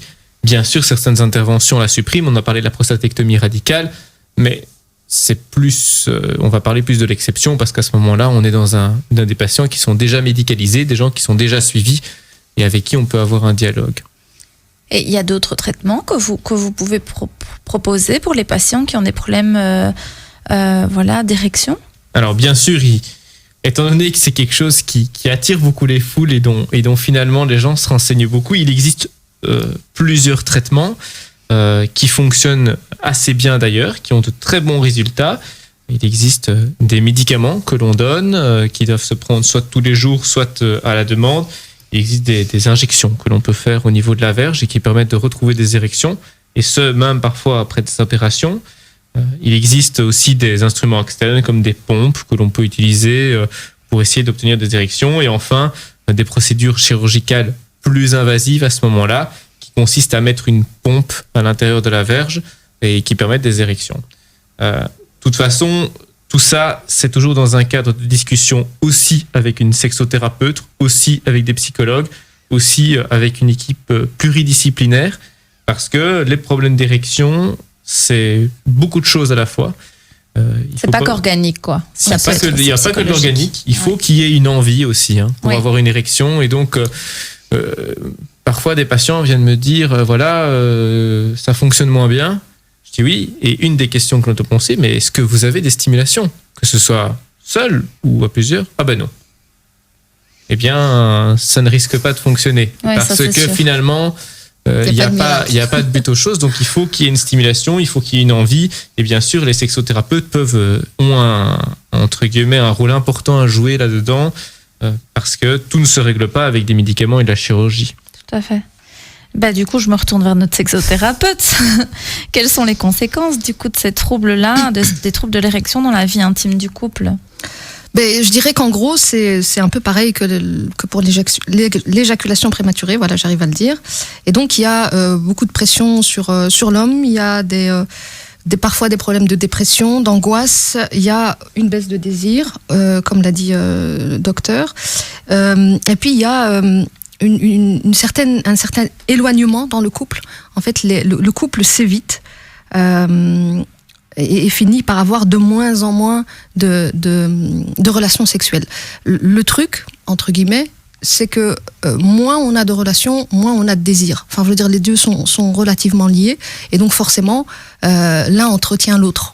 Et donc, par exemple, j'avais eu un monsieur qui était venu pour un problème de baisse de désir, et puis en discutant avec lui, on se rend compte qu'en fait, il a une baisse de désir parce qu'il évite son épouse, parce qu'il a un problème érectile au départ. Et donc, comme il a moins confiance en lui, forcément, il veut moins se mettre en situation d'échec, et donc il évite son épouse et donc tout ça est lié à son propre désir, et puis ça questionne son épouse, parce que son épouse se dit qu'est-ce qui se passe? Ce qui se passe, c'est que les femmes en général se disent c'est de ma faute, je lui plais pas. Voilà, exactement. Et donc elle avait une suspicion d'infidélité, elle se dit forcément, et donc on va un petit peu dans tous les sens, et alors qu'au départ c'était juste un problème, on va dire érectile. Lui, il était diabétique, il fumait énormément, c'était oui, tout est lié. Donc je dirais que les conséquences sur le couple sont plus je dirais relationnelles, et ça passe encore une fois par le dialogue. Il y a des solutions à tout ça. C'est pas définitif. Oui, on n'est pas pessimiste. On peut travailler sur ça. Ouais, et je me retourne vers notre psychologue. Du coup, est-ce que les troubles érectiles peuvent-ils être d'origine psychologique? Mais oui, l'anxiété de performance, comme j'en ai déjà parlé tout à l'heure, plus on est anxieux par rapport à sa performance, finalement moins on sera performant, effectivement. c'est ça. Et il y a aussi finalement le stress en général, les problèmes au travail, financiers, tout ça qui peuvent impacter.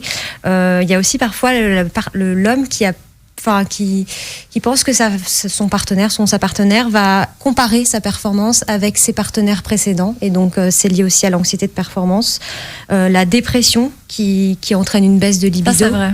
Et la baisse de libido entraîne aussi les troubles érectiles, comme le lien a été dit, et les mauvaises relations avec son ou sa partenaire vont bien évidemment des conflits, impacter. Des problèmes de couple, et du coup le désir diminue, et alors du coup un impact la fonction érectile. Ouais. Ouais. Manque de communication surtout. Ça, on n'en parle pas, on s'évite et ça s'entretient.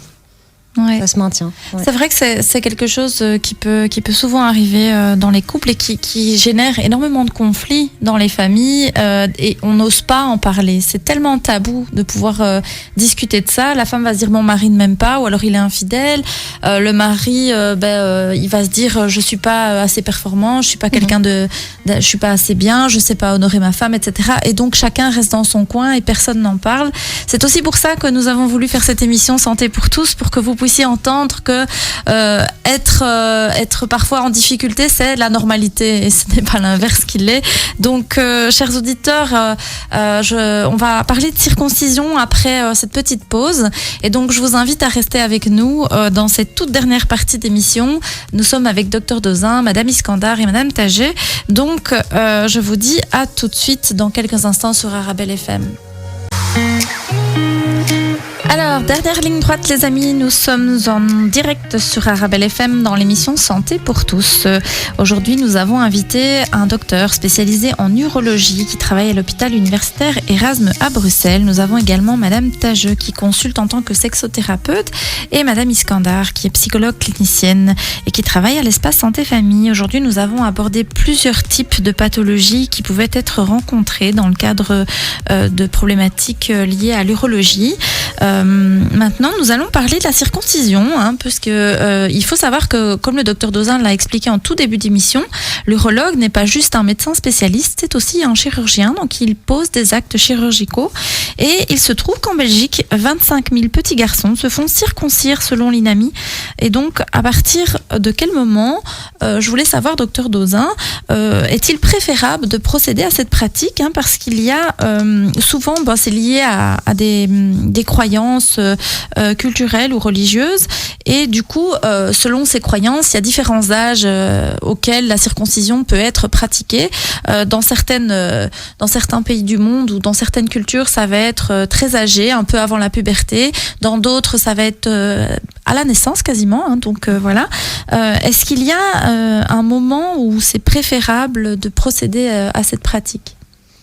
Alors au niveau médical, il y a grosso modo 2 catégories. Ça va être la catégorie des enfants qui sont tout bébés, chez qui on peut le faire sans anesthésie générale à ce moment-là.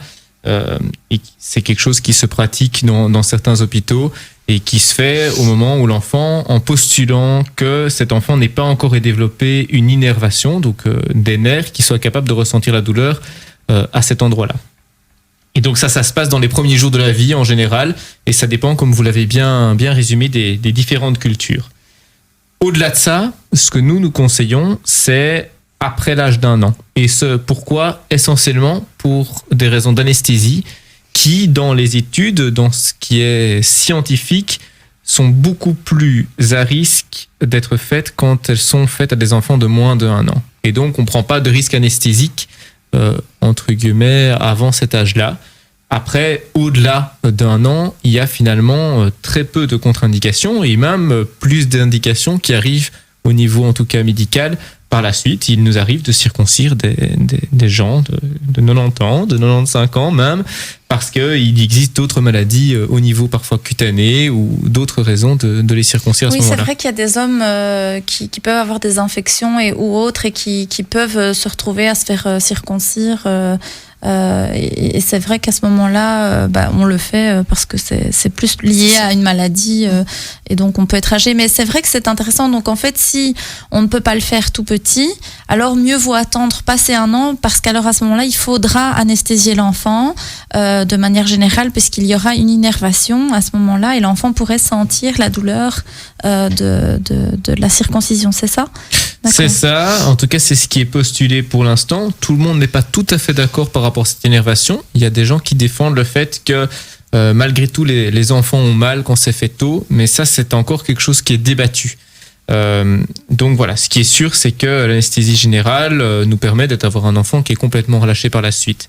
Alors ce que je conseille par contre aux parents, c'est qu'on sait, mais ce sont des postulats entre guillemets plus pédopsychologiques, j'ai envie de dire, c'est que les enfants entre 4 et 8 ans ne sont pas toujours capables de comprendre la notion du bien, du mal pour un bien. Et donc un enfant de 4 ans à qui on va faire un acte thérapeutique en médecine va pas comprendre pourquoi on lui fait mal. Et en général, même les vaccins, c'est le cas, même tous les actes que l'on peut faire à cet âge-là, ils vont développer une peur du docteur et une peur de la blouse blanche. Donc on essaye, entre guillemets, d'éviter ces âges-là pour tout ce qui est acte d'urologie. Oui, Voilà. c'est vrai qu'il y a des enfants qui peuvent être très choqués. Moi, j'ai déjà eu des adultes qui sont venus en thérapie en me disant, je me souviens, à 6-7 ans, là, on m'a mis une robe bizarre, et hop, on m'a emmené chez un gars là qui m'a fait ça, et parfois sans anesthésie, hein, ça dépend dans quel pays de quel pays vous venez, et du coup, c'était assez choquant. Enfin, ça a resté un trauma, et ça a même impacté la sexualité. Du coup, je voulais vous poser la question, Madame Tageux, est-ce qu'il y a un lien entre circoncision et plaisir sexuel ? Je dirais qu'il y a effectivement un lien, surtout une différence de sensibilité. Mais cette différence, elle va plutôt se faire sentir chez un adulte, pas chez un enfant, parce qu'il est habitué depuis très jeune. Et donc, les différences de plaisir seront ressenties par un adulte. Et donc, la circoncision à l'âge adulte peut modifier la sensibilité au niveau du gland. Donc c'est le bout du pénis, et donc l'opération ne réduit pas le plaisir, mais les sensations qui seront ressenties différemment. Et donc ça c'est une réponse qu'on a d'après des témoignages d'hommes qui se sont fait circoncire à l'âge adulte. À l'âge adulte. Oui. Oui. Et donc au moment de on peut expliquer, je sais pas si on doit ou pas expliquer. Et donc avant la circoncision, donc le moment où le prépuce recule est une étape qui procure un certain plaisir chez l'homme. Et donc, c'est à ce niveau-là que la différence va se faire ressentir. D'accord. Mais donc ça, c'est si on fait la circoncision à l'âge adulte. Oui. Donc, docteur Dauzin, dans certaines pathologies, vous allez vous retrouver avec des personnes qui ont dû le faire à l'âge adulte. Et alors, à ce moment-là, ces personnes, est-ce qu'on les prévient ou est-ce qu'on leur explique qu'il peut y avoir pas une difficulté ou un changement au niveau de leur sexualité ? Alors moi, je leur explique. Je pense que c'est important. Ouais.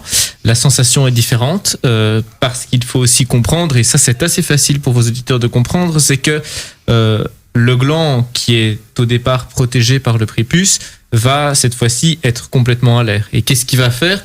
Un peu comme un travailleur qui a des charges lourdes et qui doit porter des choses au quotidien, les frottements sur ses mains vont lui donner des mains avec une peau qui sera plus épaissie, plus dure. Et bien pareil au niveau du gland, il va frotter contre les sous-vêtements, il va frotter contre tout ce dont il a frotté, et donc il va un petit peu s'épaissir, et effectivement cette augmentation d'épaississement peut, chez certains hommes, changer un peu les sensations au niveau sexuel. Donc c'est quelque chose dont on parle avant de faire l'acte chirurgical. Mais donc, du coup, c'est vrai que c'est peut-être moins compliqué alors de faire une circoncision chez un tout petit. Allez, moi je pense par exemple, normalement chez les musulmans, et même je pense chez les personnes juives, ils le font vraiment. C'est 7, 14 ou 21 jours normalement la circoncision. Donc c'est vraiment tout petit, hein, donc à la naissance. Mais dans certaines cultures, on veut faire une grande fête, on veut faire plein de choses, et alors ça va être dans ces fameux 4-8 ans là, et ça peut rester très traumatisant pour l'enfant parce qu'il va pas comprendre cet acte où on touche justement en plus à ses parties intimes. Et donc c'est vrai que parfois il faut essayer de trouver un juste milieu pour discuter et au moins expliquer à l'enfant. Il y avait une proposition de loi qui disait justement de discuter avec l'enfant. On avait essayé de regarder ça avec Madame Iskandar à la SBL, justement les lois qui existaient sur la circoncision. Je sais plus ce que ça disait. Oui, c'était pas très facile à trouver ni très clair. Ça fait encore débat, mais c'est vrai qu'il il me semble qu'il y a certains articles ou lois qui essayent de passer pour soit imposer une limite d'âge, ou en tout cas certains la considèrent comme une mutilation sexuelle finalement. Et donc on se pose en fait la question de tout l'impact psychologique et traumatologique qui peut en découler. Donc, ça dépendrait peut-être de l'âge auquel on le ferait. Et là, ici, c'est vrai qu'il y avait la question du consentement de l'enfant et pour attendre la circoncision. Mais du coup, à quel âge on pourrait dire qu'un enfant pourrait consentir ? C'est quand même délicat comme question de se dire, à part à l'âge adulte, je vois pas trop... Je pense que c'est toujours judicieux, quel que soit l'âge de l'enfant, les parents qui puissent au moins expliquer, si c'est, en tout cas c'est à motif religieux, le pourquoi ils veulent faire cette pratique-là. Et voilà, afin qu'il ne soit pas surpris et selon son âge, utiliser les bons mots pour qu'il puisse relativement comprendre. Et voilà, en Belgique, la plupart du temps, ça se passe sous anesthésie et dans un environnement qui est protégé voilà. Par rapport à l'hygiène, etc. Donc le trauma est entre guillemets moins important, mais c'est vrai que voilà, selon l'âge et s'il y a anesthésie ou pas, forcément c'est différent. Ouais. Ouais. C'est vrai que c'est quand même quelque chose d'assez impressionnant, notamment le fait que il n'y a pas que les urologues qui pratiquent cette circoncision. Je sais qu'il y a certains pédiatres et j'avais vu récemment aussi c'était un gastrologue, un chirurgien gastrique qui faisait les circoncisions. C'est pas une intervention compliquée en fait, la circoncision. C'est pour ça que, est-ce que n'importe quel médecin peut le faire ou pas n'importe quel médecin peut le faire? Alors, il faut un médecin qui soit habilité à faire des actes de chirurgie. Les chirurgiens généraux le sont en Belgique, les urologues peuvent le faire aussi. Donc, plusieurs types de médecins peuvent le faire et il n'y a pas de souci par rapport à ça. Évidemment, les chirurgiens pédiatres font également des circoncisions. Néanmoins, c'est quand même un acte chirurgical. Alors, les complications sont rares, mais n'oublions pas que nous opérons souvent de jeunes garçons et que donc, du coup, cette chirurgie doit être faite aussi parfaitement que possible. Cela nécessite de la minutie. Et je pense que même si c'est quelque chose qui est pratiqué de façon très fréquente, chaque acte chirurgical reste quand même un acte qui doit être le plus parfait possible. Oui, c'est ça, surtout à cet endroit-là, quoi. Parce que bon, si tu te rates, merci, quoi. Non, mais c'est vrai, quoi. C'est quand même. On a déjà entendu des trucs comme ça, avec des médecins qui avaient fait des circoncisions et où l'enfant, ça s'était infecté, où ça avait été mal fait, soit on avait trop enlevé, soit on n'avait pas assez enlevé. Et donc, moi, je trouve que ça pose quand même vraiment question que ce soit bien encadré. C'est toujours mieux que ça se fasse à l'hôpital, du coup, docteur Dozin. Alors, évidemment, j'ai un biais majeur pour vous répondre, étant donné que nous faisons des circoncisions en urologie.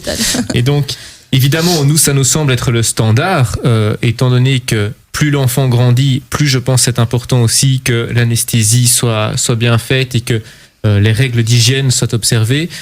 Et je pense qu'aussi, ce qui est important à souligner, c'est qu'un enfant qui va faire ça chez un médecin aura éventuellement un suivi en consultation, auquel cas un problème se déclenche par la suite de l'intervention chirurgicale. Et ce suivi peut probablement régler des très très nombreux problèmes qui pourraient être des petits problèmes faciles à régler au départ, mais des gros problèmes s'ils ne sont pas réglés dans la suite opératoire immédiate.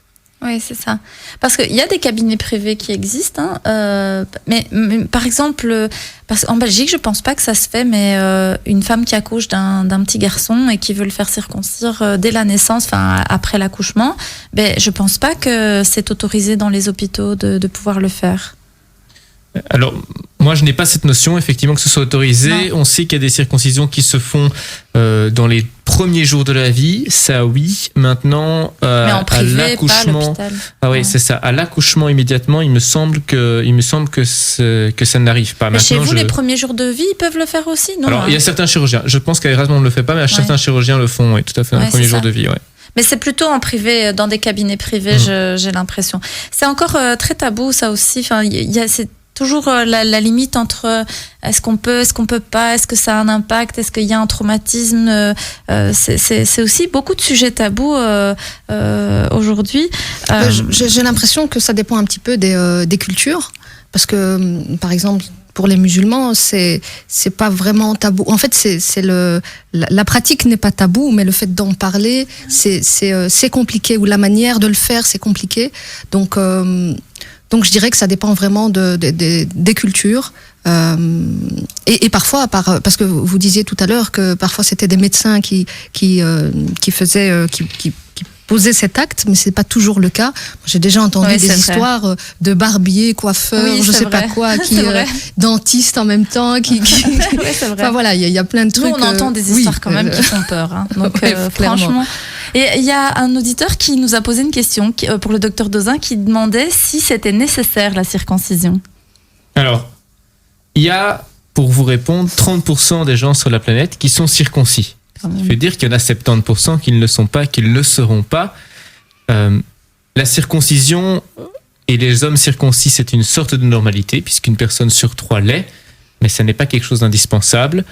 Elle est, dans certains cas, et là c'est vraiment de l'exception, et c'est à nous de le déterminer, nécessaire, dans certains cas de pathologie, mais qui sont vraiment des pathologies plus rares à ce moment-là, mais qui nécessitent la consultation chez l'urologue, chez le pédiatre, et en fonction de ça, on décide. Mais sinon, c'est une normalité, ça n'est pas indispensable. Mais moi, j'avais quand même lu des études qui disaient que justement, la circoncision, elle prévenait des MST, enfin de plein de choses aussi, enfin que c'était quand même bien de le faire de manière préventive en fait. Mais je sais pas si c'est correct. Hein. Et aussi, j'avais j'avais eu des collègues à Erasme, mais après je sais pas s'ils travaillent toujours là, mais dans le service gynécologique qui justement qui disait que la plupart des gynécologues ils étaient circoncis.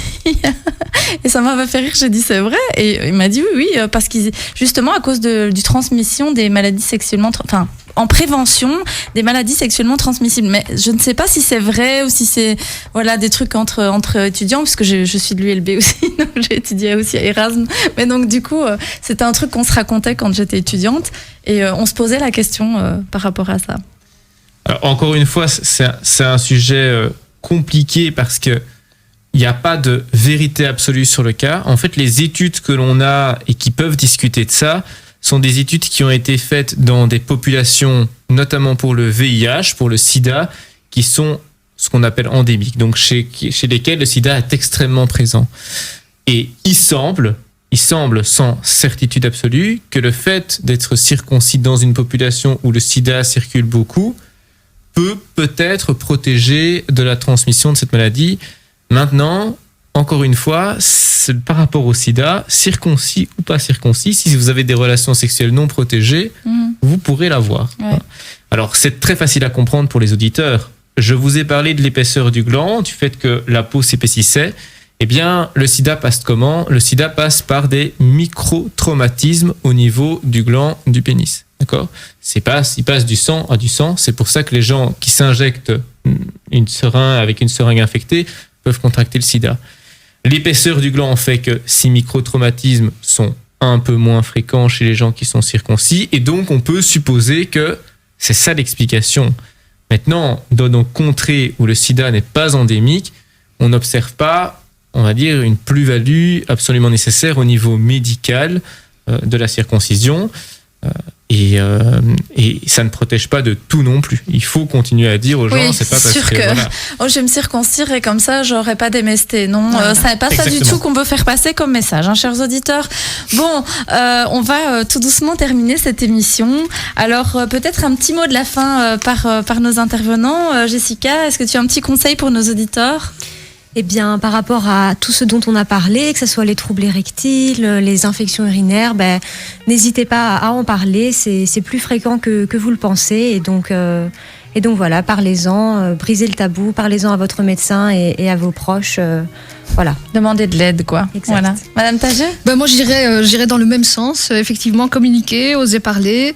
Surtout qu'en général, les couples sont dans une relation, de fidélité. Ils n'ont qu'un seul partenaire. Donc, je dirais qu'au niveau de l'intimité, si ça marche pas avec cette personne-là, on est malheureux. Et je trouve que c'est bien dommage de vivre comme ça, alors qu'il y a plein de choses à faire et plein de choses à découvrir. Plein de possibilités. Exactement. Docteur Dozin, le mot de la fin ?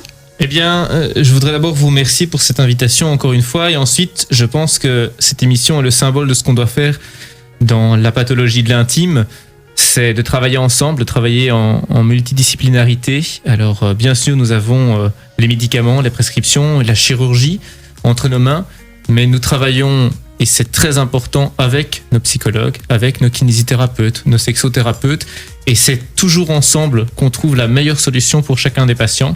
Si vous avez des questions, on l'a dit, n'hésitez pas à en parler. Ne vous renseignez pas que sur Internet. Venez consulter votre médecin traitant, votre psychologue ou votre urologue en fonction.